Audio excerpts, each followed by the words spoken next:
हाँ तो दोस्त, कैसे हो दोस्त अपनी बातें चल रही थी एटीपी हाइड्रोलाइसिस पर। एटीपी हाइड्रोलाइसिस किस प्रकार से होता है उसके बारे में मैंने आपको बात बताया था। एएमपी बात करी, एटीपी बात करी, एडीपी बात करी।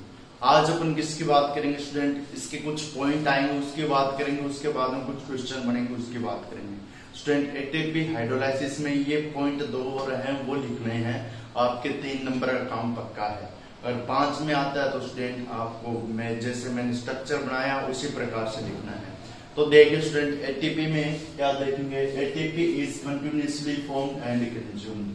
फर्स्ट तो बात तो ये आती है, जो एटीपी है वो क्या होती है? लगातार बनती है तथा लगातार कंज्यूम्ड हो जाती है, यानी भक्षण हो जाता है, खपत हो जाती है।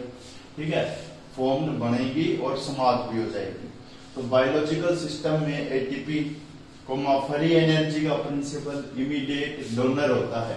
इमीडिएट डोनर होता है। एटीपी हाथों हाथ क्या हो जाती है? डोनेट होती रहती है। ठीक है, इसी प्रकार से ड्यूस फ्री एनर्जी है, इसी प्रकार से एटीपी है। और लेकिन टिपिकल सेल में कोई भी प्रकार की सेल ले लीजिए, एक ATP molecule consume turnover high, यानी एक जब एटीपी मॉलिक्यूल टूटता है तो उसमें जो एनर्जी बहुत ज्यादा निकलती है उसका टर्नओवर हाई होता है। अब यहाँ पर एटीपी यूटिलाइजेशन रेट, एटीपी के जो यूटिलाइजेशन रेट है वो 0.5 kg होती है स्टूडेंट। ठीक है, तो ये इस प्रकार से यूटिलाइजेशन रेट कितनी है दोस्त? 0.5 kg। अब मैंने इसमें एटीपी का कंज्यूम्ड बताया है और एटीपी का फॉर्म्ड बताया है। एटीपी एडीपी बनाएगी तो कंज्यूम्ड है, एडीपी एटीपी बनाएगी तो क्या है? फॉर्म्ड है। तो देखिए स्टूडेंट, ये साइकिल इस प्रकार से चलता है। मोशन एक्टिव ट्रांसपोर्ट, एक्टिव मतलब ऊर्जा लगी है। Biosynthesis signal application, motion active transport biosynthesis signal application है ये यहां से यहां जा रही है, मतलब एटीपी से जुड़ रही है। तो क्या हो रहा है स्टूडेंट? यहाँ पर ये होगा मोशन एक्टिव ट्रांसपोर्ट। कब होगा स्टूडेंट? जब एटीपी एडीपी में जाएगी। लेकिन जब एडीपी एटी में आएगी तो क्या होगा? फोटोसिंथेसिस पढ़ा होगा, आपने पढ़ा है। एडीपी प्लस इनऑर्गेनिक फॉस्फेट बनता है, उसमें oxidation of fuel molecules, molecules का क्या हो जाता है स्टूडेंट? ऑक्सीडेशन हो जाता है, जिसके कारण क्या होता है? एटीपी का फॉर्म होता है। मैंने लिखा भी है, आप लोगों ने ईटीएस पढ़ा भी है। एनर्जी कन्वर्जिंग इवेंट मेम्ब्रेन के अक्रॉस प्रोटॉन, यानी एनर्जी कन्वर्ट इवेंट होता है वो किस प्रकार से होता है? जब प्रोटॉन पंपिंग होती है, 2h जाते हैं कॉम्प्लेक्स थर्ड तक, और कॉम्प्लेक्स थर्ड के बाद में फोर्थ के बाद में कौन से होते हैं? 1h, 1 इलेक्ट्रॉन निकलता है। ईटीएस सिस्टम मैंने पढ़ाया है आपको। प्रोटॉन मोटिव फोर्स जनरेट, यानी जब मेम्ब्रेन के अक्रॉस प्रोटॉन जाते हैं तो उसमें प्रोटॉन मोटिव फोर्स जनरेट होता है। तो ये है स्टूडेंट फर्स्ट, एटीपी हाइड्रोलाइसिस होने के बाद में फर्स्ट एटीपी लगातार बनती है और लगातार टूटती है। इसके बाद में structure basis of high phosphoryl transfer potential of ATP, high phosphoryl transfer potential of ATP, ये लिखना है स्टूडेंट। ठीक है, स्ट्रक्चर बेसिस पे high potential transfer of ATP बताना है आपको। ये इसका 2 नंबर पॉइंट है। देखिए दोस्त, 2 नंबर पॉइंट किस प्रकार से अपने लिखेंगे स्ट्रक्चर बेसिस के तहत। हाँ तो दोस्त, दूसरी बात आती है अपने, जो अपन बात कर रहे थे हाइड्रोलाइसिस ऑफ एटीपी में, ये इसके बाद सिंथेसिस ऑफ एटीपी हो रहा है दोस्त, वो पढ़ेंगे अपन नेक्स्ट लेक्चर में। तो यहाँ पर देखिए student, structure basis of high phosphoryl transfer potential of ATP, ये लिखेंगे। यानी स्ट्रक्चर बेसिस के आधार पर हाई फॉस्फोराइल ट्रांसफर होगा पोटेंशियल ऑफ एटीपी।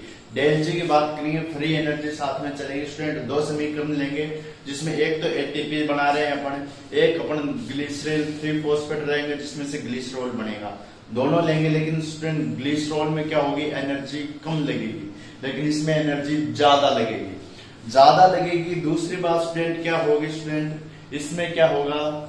अधिक आसानी, यानी जिसकी एनर्जी ज्यादा होती है वो किसी भी प्रकार के प्रोटॉन को अपनी ओर आकर्षित करता है, तो तभी तो करता है जब उसकी रिएक्टिविटी हाई हो, रिएक्शन की रेट हाई हो। एनर्जी ज्यादा, रेट हाई होगी। अगर एनर्जी कम है तो रेट कम होगी दोस्त। तो ये देखिए, एटीपी के हाइड्रोलाइसिस के स्टैंडर्ड फ्री एनर्जी की कंपेयर एस्टर के साथ करते हैं।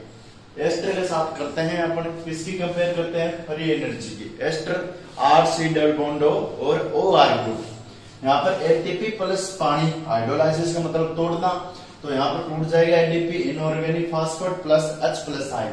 इसके दौरान मैं आपको एनर्जी लिखा चुका हूं पहले ही, लेकिन फिर से बता देता हूं। Del G naught standard use free energy -7.3 kilocalorie upon mole, ठीक है। यहाँ पर ये ग्लिसरॉल 3 फॉस्फेट है स्टूडेंट, 3 नंबर पे फॉस्फेट ग्रुप जुड़ा है, ग्लिसरॉल CH2OH CH2OH।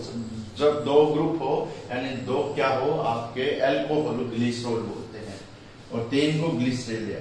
तो यहाँ पर देखिए स्टूडेंट 3 को ग्लिसरॉल बोलते हैं स्टूडेंट।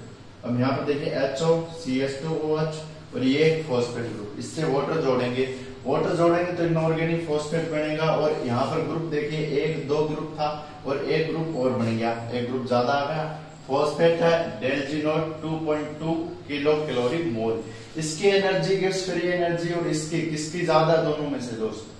यहाँ पर देखिए -7.3 किलो कैलोरी इतनी एनर्जी यहाँ पर हुई, यहाँ पर -2.2 हुई, ठीक है। तो इसकी एनर्जी देखिए, आपको अंतर डिफरेंस देख रहा है। तो हाइड्रोलाइसिस मैग्नीट्यूड किसका ज्यादा है, यहाँ पर एटीपी पोर्शन का ज्यादा है, किसकी तुलना में, ग्लिसरील 3 फॉस्फेट की तुलना में ज्यादा है।